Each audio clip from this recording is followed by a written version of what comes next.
All right, in today's video, I'm going to be showing you how to do an oil change replacement on a 2018 Mazda 3. Should be pretty simple. I'm going to show you jacking up point and jack standpoint and so forth. Simple process. You're not going to need too much tools. Probably 10, 17 millimeter and maybe some pliers, depending on how stuck the filter is. And then a drain pan to catch the oil.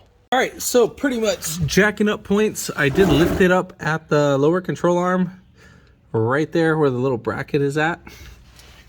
And then for jack stand, I'm just gonna put the jack stand right here on the subframe. So this is the whole subframe right here. You can actually jack it up from the subframe too. Doesn't go as far as I wanted to, but I don't like jacking it up at the pinch welds because over time they do get destroyed.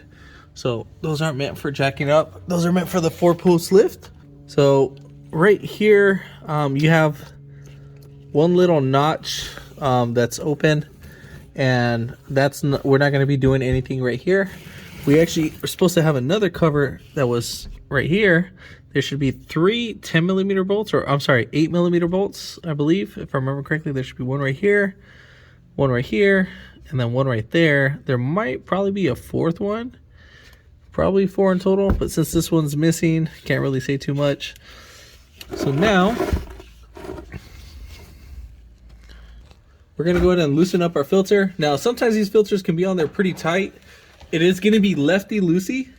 Now, if these are on there pretty tight, you can get some pliers and then grab the oil filter with some pliers and then loosen it up.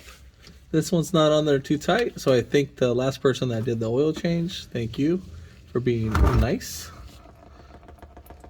And while that's draining, I am gonna get a 17 millimeter wrench. All right, so got that drained up a little bit, got my tool. So we'll go ahead and loosen this up all the way.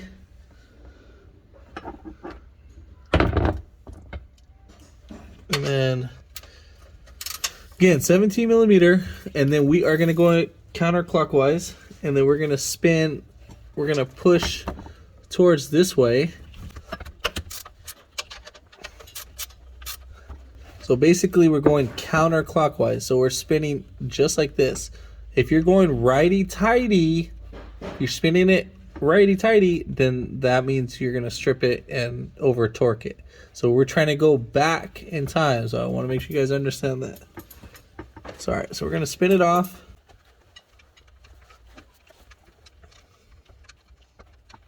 All right, so now we're gonna go ahead and let the oil drain, and then we'll get back to the video. All right, so I've been driving this for a little bit. Now, I replaced my the drain plug gasket with a copper one, and it's reusable. It's not a one-time use. Any M14 gasket will work, and then the M14 is actually the bolt size. So that's the thickness of it. That's the thread M14. So this should be good. No, it doesn't cover it all the way, but that should be fine just to seal it. And then we're gonna go ahead and thread it clockwise.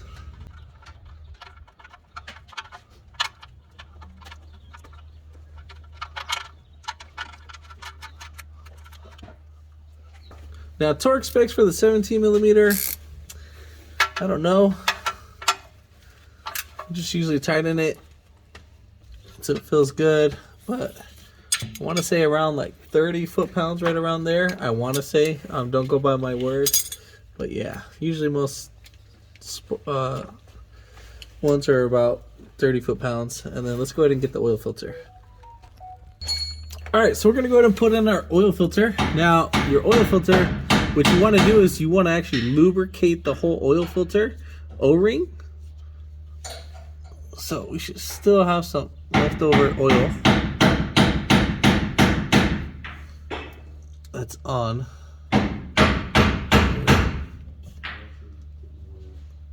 And then we should be able to put on the oil filter. So my rule of thumb of how to put on an oil filter. So we're gonna spin. You spin the oil till it stops. So once it stops, then I spin it 180 degrees. And that should be good. Nothing more, nothing less. Technically, you're supposed to do it a quarter turn, but I feel like it's a little bit too loose, but that's great. Never had an issue like that. And now we're gonna go up on top. All right, so now we're gonna go ahead and top off the oil. I have about 5 quarts already preset. So we're gonna start off with 4.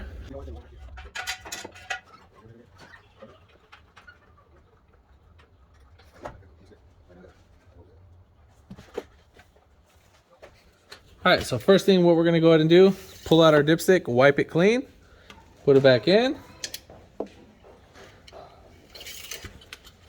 And then we'll pull it back out, and then we'll check our dipstick so we're still low.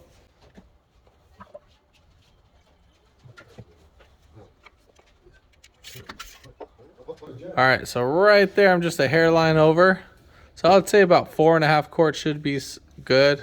So if you buy a little 5-quart jug, that should be fine. I know I'm a little topped off, but once I start the car, the oil is actually gonna go on the oil filter. So that's perfectly fine. So I know there's about 1/2 quart that will go in there. So let's go ahead and double check it. So I'm gonna go inside the vehicle, start it, and then we'll go ahead and see what's going on. Don't forget to put on your oil cap before starting and your dipstick.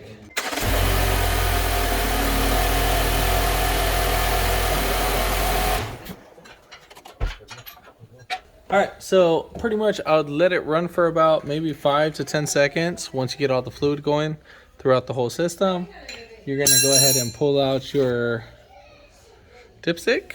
We'll wait a couple seconds. In the meantime, I'm gonna go ahead and clean around.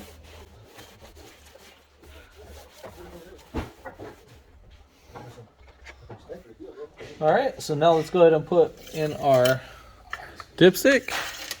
Let's check our fluid level. Now we're at the halfway mark. So I would say about 5 quarts should be fine. So 5 quart, and then they'll leave you at the halfway mark. So we'll go ahead and double check. And then you can see the way how you can see where it's at. So you have to see how it's all the way up here, but you see how where it's fully covering the dipstick. It's actually right here at the halfway mark. And so we'll check. Oh, see how you can see on the other side. That's where it's at. So we're at the halfway mark. So we are perfectly fine. So it's not too high, it's not too low. So 5 quarts is ideal on that sense. And then that's pretty much it. Just go ahead and clean around your area. All right, so what you're gonna go ahead and do once you get inside the vehicle, you're gonna press the key twice until all the lights illuminate. And then we're gonna be looking right here into this dash, and we're gonna be using this little toggle switch. So we'll push down. Now let's get out of that. So let's back up. So I'm going to be pressing the back button. Let's see if you guys can see that. So I'm going to be pushing this button, and then I'm going to turn the knob all the way to the left. Go to applications, and then vehicle status monitor, and then warning guidance, and then we're going to do maintenance. So once we get there, we'll click that, scheduled, settings, and then we won't do in days, we'll do by miles. And then there we have it. We'll go ahead and reset that. And then, oh, well, it'll be doing 4 months. So we'll go back. Gonna go ahead and reset the tire rotation. Let's go ahead and reset all of that. And then oil change, service interval. We'll do fixed for 5,000. All right, so reset that. Just make sure everything's all set. And then voila, that's pretty much it. Then the little wrench is gonna be off. And you'll start the vehicle, and then that's all said and done. If this video helped you out, thumbs up. Comment down below if you have any questions. Hit that subscribe button for more upcoming videos in the future, and thanks for watching.